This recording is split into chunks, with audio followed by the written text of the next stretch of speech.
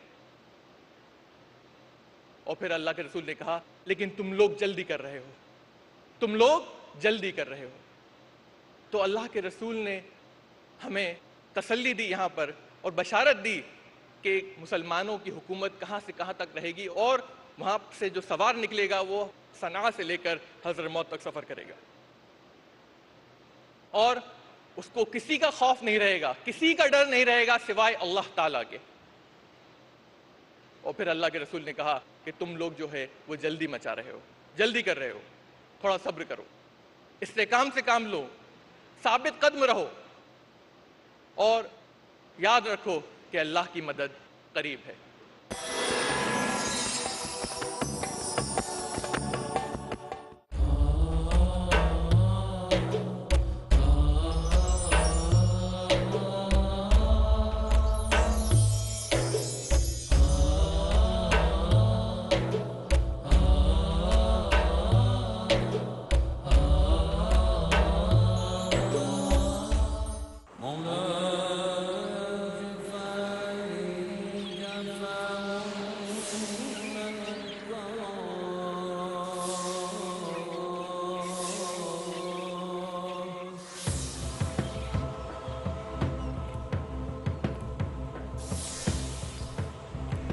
دل ہو زندہ تو ہے منزل کامرانی، ورنہ صبح و شام تو بس ہے آنی جانی.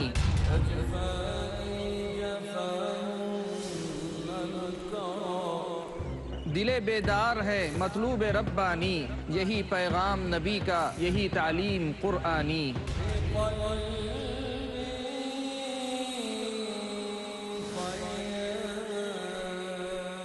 دل کیا ہے، دل کی ضرورت کیا ہے، دل کی زندگی کیا ہے، موت کیا ہے.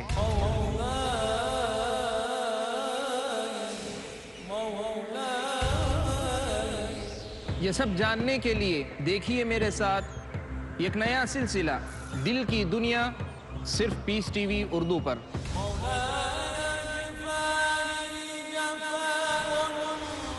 صرف مومنوں کا مقدر ہے ایمان کی لازوال روشنی، جو کرتی ہے آباد دل کی دنیا. ہر منگل رات 7:30 بجے اور دوبارہ صبح 10:30 بجے انڈیا میں پیس ٹی وی اردو پر.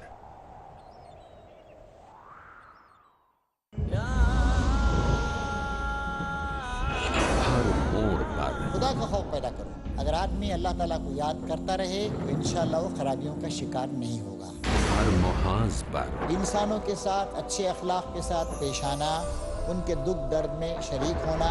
مولانا اعجاز اسلم. کہ اگر برائی سرزد ہو گئی تو اس کے بعد بھلائی کرو. ہر مقام پر پوری کی پوری زندگی اللہ تعالیٰ کے خوف سے آراستہ ہو.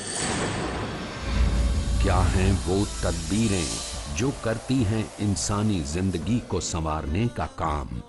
تدبر اسلام ہر بدھ شام 6 بجے اور دوبارہ رات 12:30 بجے انڈیا میں پیس ٹی وی اردو پر.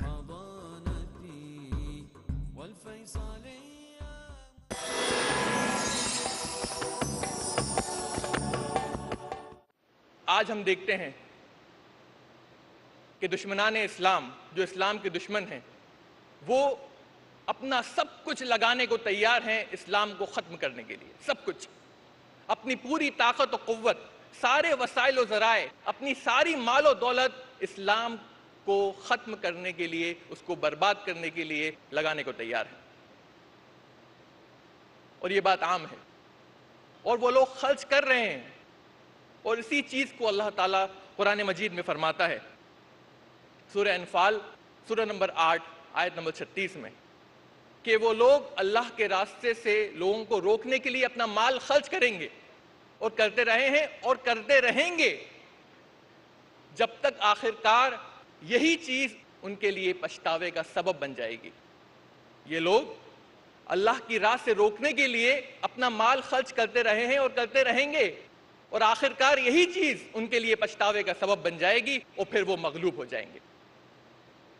تو یہ دشمنان اسلام کو ختم کرنے کے لیے اپنا مال خرچ کر رہے ہیں۔ اللہ تعالیٰ اس کو کہہ رہا ہے قرآن کے اندر کہ وہ لوگ اپنا مال خرچ کریں گے اور کرتے رہیں گے اور پھر یہی چیز ان کے لیے پچھتاوے کا سبب بن جائے گی اور پھر وہ مغلوب ہو جائیں گے۔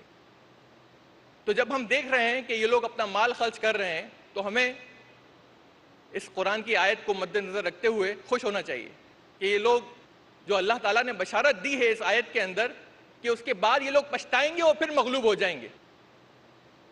اور آپ دیکھیں کہ عراق اور افغانستان کی جو جنگ ہے، جو حملہ ہوا اس کے اوپر، وہ جنگ ان کو آج ویتنام اور کوریا کی جنگ سے زیادہ مہنگی ثابت ہو رہی ہے۔ کوریا کی جنگ میں ان لوگوں نے $200 بلین خرچ کیے، $200 بلین۔ ویتنام کی جنگ میں انہوں نے $400 بلین خرچ کیے، اور میڈیا رپورٹس بتاتی ہیں کہ عراق کی جنگ میں اب تک $800 بلین خرچ ہو چکے ہیں۔ $800 بلین خرچ ہو چکے ہیں اور ابھی بھی خرچ ہو رہے ہیں۔ تو اس سے یہ صاف پتہ چلتا ہے کہ ان کی اکانومی کی ٹھپ ہونے کی ایک وجہ یہ بھی ہے، اور اب وہ پچھتا بھی رہے ہیں، کیونکہ یہ جنگ ان کے اوپر زبردستی لادی نہیں گئی تھی یا تھوپی نہیں گئی تھی، بلکہ یہ جنگ کرنا یہ ان کا خود کا فیصلہ تھا۔ اور اسی لیے اللہ تعالیٰ نے قرآن مجید کی آیت میں فرمایا کہ وہ لوگ خرچ کرتے رہیں گے اور آخرکار یہی چیز ان کے لیے پچھتاوے کا سبب بن جائے گی اور پھر وہ مغلوب ہو جائیں گے۔ اور آج وہ پچھتا رہے ہیں، آپ دیکھ سکتے ہیں۔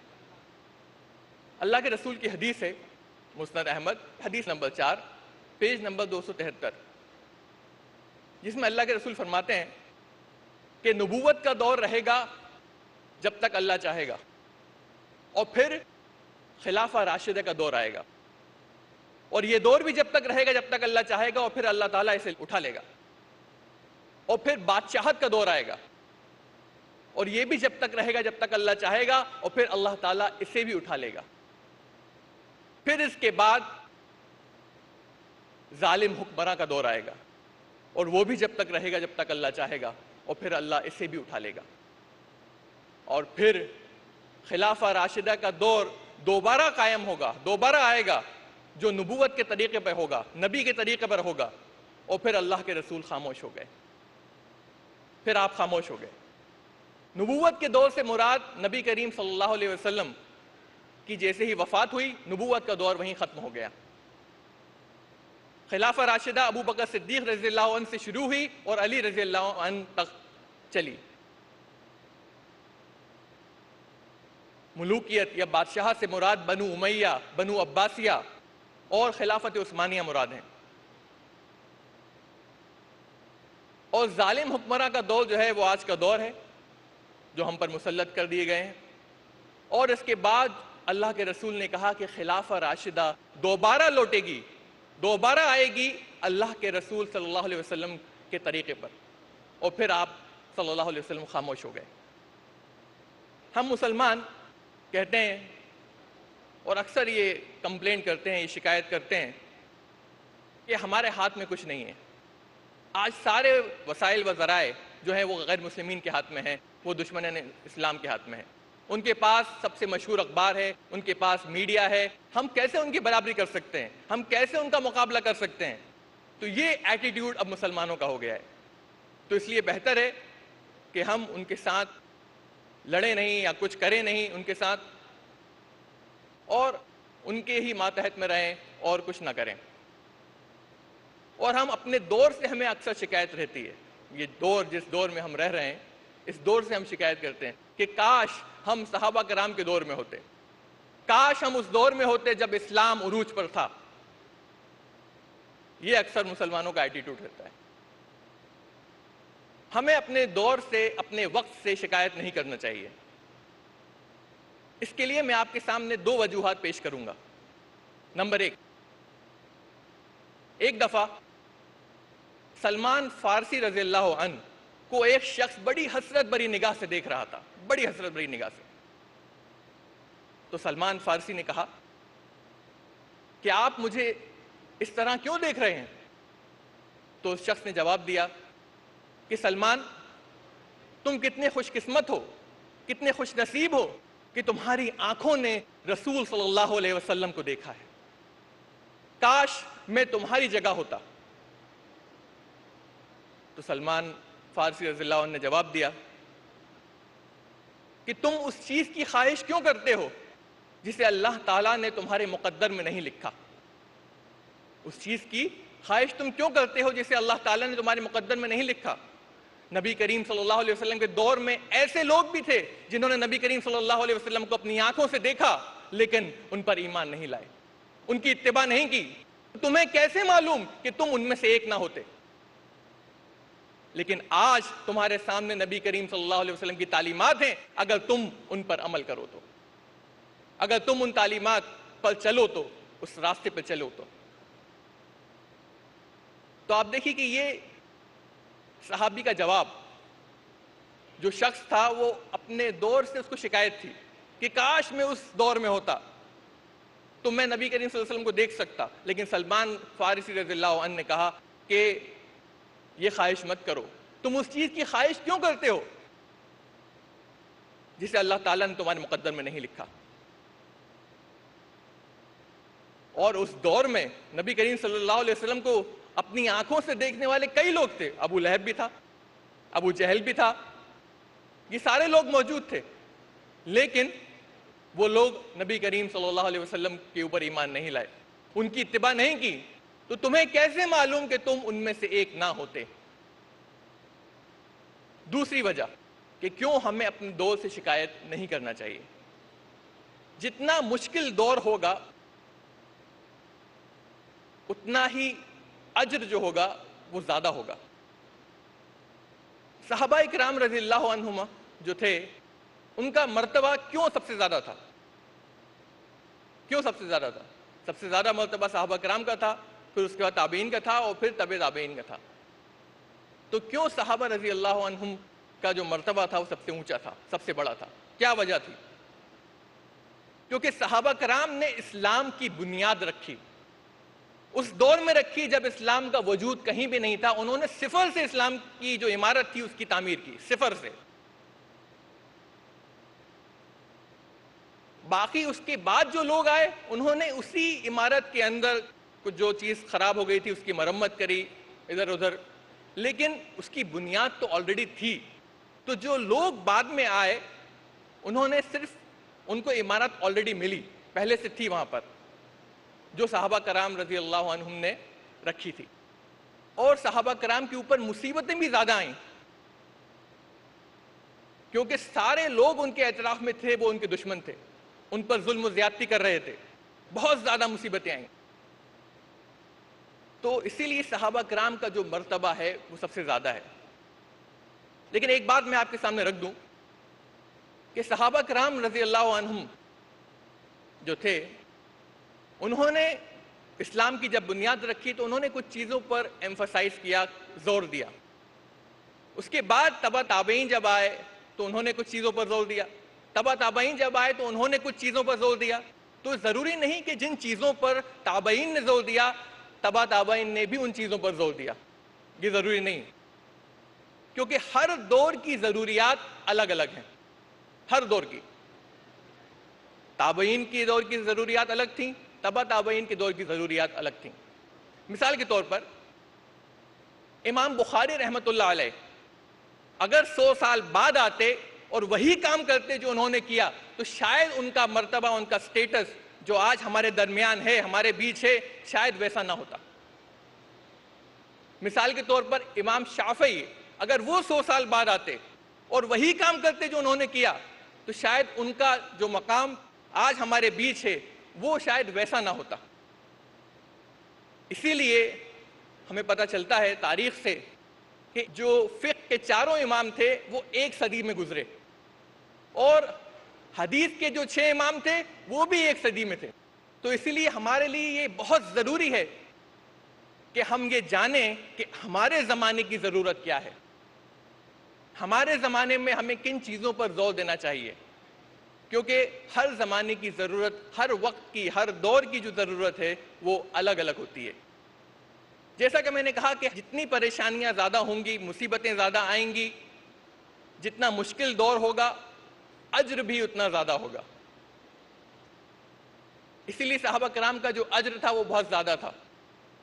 تو اگر ہمارا دور مشکل ہے، ہمارا دور اگر مصیبتوں والا ہے، پریشانیوں والا ہے، دشواریوں والا ہے، تو ہمیں اس سے شکایت نہیں کرنا چاہیے، کیونکہ اگر ہم اپنے اسلام پر، اپنے دین پر استحکام کے ساتھ جمے رہیں گے تو انشاءاللہ اجر بھی اتنا ہوگا.